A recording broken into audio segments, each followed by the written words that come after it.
السلام علیکم ورحمۃ اللہ وبرکاتہ۔ شہداء کرام کے درجات، جو شہید ہوتے ہیں ان کے کون کون سے درجات ہیں، یہ حدیث سماعت فرمائیں۔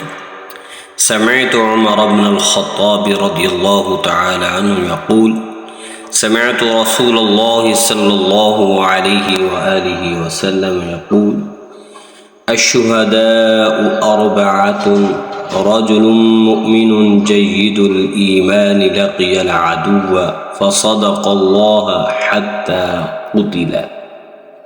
اس حدیث کا ترجمہ سماعت فرمائیں۔ رسول اللہ صلی اللہ علیہ وآلہ وسلم نے ارشاد فرمایا، شہید چار طرح کے ہیں۔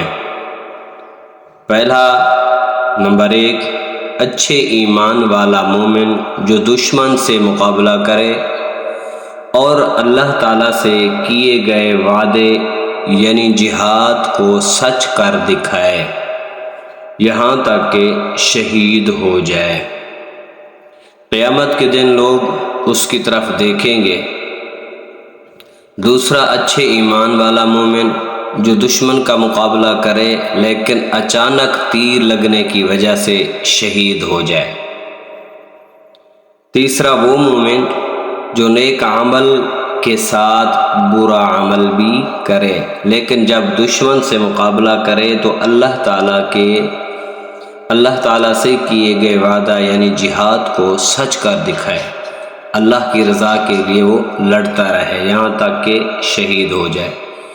چوتھا، وہ مومن شخص جو اپنے نفس پر ظلم یعنی گناہ کرے لیکن اللہ کی راہ میں جہاد کرے حتیٰ کہ شہید ہو جائے۔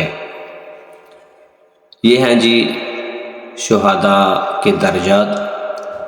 تو خلاصہ حدیث ترمذی شریف کے اندر یہ حدیث موجود ہے۔ ابواب فضل الجہاد، باب ما جاء فی فضل الشہداء، اس کا جو نمبر ہے 1644 ہے۔ تو دعا ہے اللہ تعالیٰ تمام مسلمانوں کو جہاد کرنے کی توفیق عطا فرمائے، اور اللہ تعالیٰ فلسطین کے مسلمانوں کو، فلسطین کے مجاہدوں کو ہر میدان میں کامیابی عطا فرمائے۔ جہاد انشاءاللہ قیامت تک جاری رہے۔